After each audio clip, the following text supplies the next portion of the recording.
আরে বন্ধুরা, আজকে ঘুরতে ঘুরতে চলে এলাম আমারই বাড়ির কাছে শ্রী শ্রী ঠাকুর নবকৃষ্ণ আশ্রম। এই আশ্রমের সঙ্গে আমার অনেক শৈশবের স্মৃতি জড়িয়ে আছে।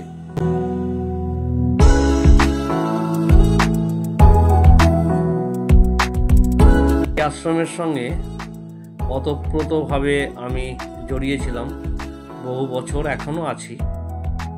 এখন আর গুরুজি শ্রী শ্রী ঠাকুর নবকৃষ্ণ যে মহারাজ, সেই মহারাজ আর নেই, তিনি সমাধিস্থ হয়েছেন।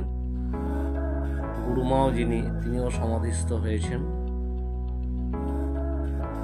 এই আশ্রমে আপনারা দেখতে পাচ্ছেন রাধা গোবিন্দের মূর্তি প্রতিষ্ঠিত আছে।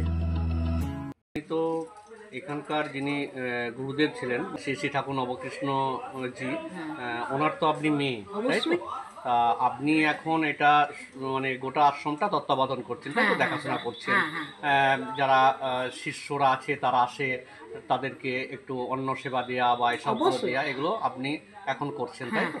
আমি নবকৃষ্ণ ঠাকুরের মেয়ে, আমার নাম নীলিমা ভট্টাচার্য। হয়তো কিছুই পারি না, গোবিন্দ সেবার কিছু পারি কি, সেটা পারি না, ওই মোটামুটি যেটুকু পারি করি। ইনি হলেন শ্রী শ্রী ঠাকুর নবকৃষ্ণ ভট্টাচার্য, ওনার প্রতিকৃতি। দেবের শ্রী শ্রী ঠাকুর নবকৃষ্ণ মহারাজের সমাধি মন্দির এটা। তা গুরুজির আবির্ভাব হয়েছিল 1324 সাল 20শে ভাদ্র, এবং তিরোভাব হয়েছিল 1397 সাল 10ই আশ্বিন। এখানে তার সমাধিস্থল করা আছে। এখানে গুরু মহারাজজি মানে আমাদের দাদু শ্রী শ্রী ঠাকুর নবকৃষ্ণ মহারাজজি আছেন।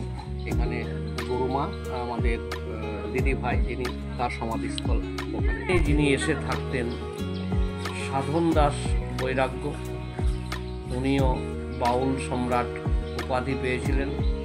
উনি এখন আর আমাদের মধ্যে নেই, উনিও দেহ রেখেছেন।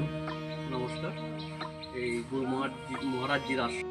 এই আশ্রমে বহু আগে যখন অনুষ্ঠান হতো, বাৎসরিক অনুষ্ঠান, বহু সঙ্গীত শিল্পীর, বড় বড় সঙ্গীত শিল্পীর পদধূলি এই আশ্রমে পড়েছিল। বাউল গোষ্ঠগোপাল দাস থেকে শুরু করে বহু নামি দামি শিল্পীরা এই আশ্রমে এসেছেন। স্বপ্না চক্রবর্তী, পূর্ণদাস বাউল, পশ্চিমবঙ্গের বিভিন্ন বাউল শিল্পীরা এই আশ্রমে এসেছেন। প্রহ্লাদ ব্রহ্মচারী থেকে শুরু করে সমস্ত, কোনো বাউল শিল্পী পশ্চিমবঙ্গের বাদ নেই এই আশ্রমে। কারণ বাউল সম্রাট সাধন বৈরাগীর একটা বিশাল যোগাযোগ, উনি বাউল মার্গে ছিলেন, তো ওনার সঙ্গে এখানে সঙ্গ করতে বাউল শিল্পীরা আসতেন। 3 দিন ধরে বাউলের অনুষ্ঠান হতো, বিশাল জমজমাট অনুষ্ঠান, দেখার মতো অনুষ্ঠান হতো তখন এখানে। এই আশ্রমে অনেক শিষ্যই ছিলেন, তাদের সকলের কথা হয়তো আমার মনে নেই। যে দুজন অন্যতম শিষ্য, অনিল কুমার হাটি স্বর্গীয় এবং স্বর্গীয় অভয় সোম মহাশয়, ওনাদের অবদান ভোলার মতো নয়। এখন এই আশ্রমে বিভিন্ন ধরনের শিক্ষা দেওয়া হয়, অঙ্কন থেকে শুরু করে নৃত্য শেখানো হয়।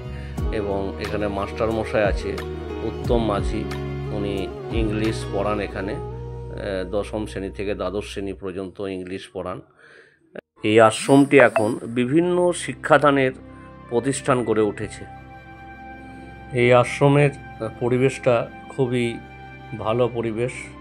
এই যে ঘরটি দেখতে পাচ্ছেন, এটি আশ্রমের চালা ঘর ছিল, প্রথম প্রতিষ্ঠা হয় এই ঘরটি। অনেকটা জায়গা জুড়ে গাছপালা ভর্তি, সৌন্দর্যময় পরিবেশ। আপনারাও এখানে এসে ঘুরে যেতে পারেন। আশ্রমের এক মহত্ব আছে, সকলেই জানেন।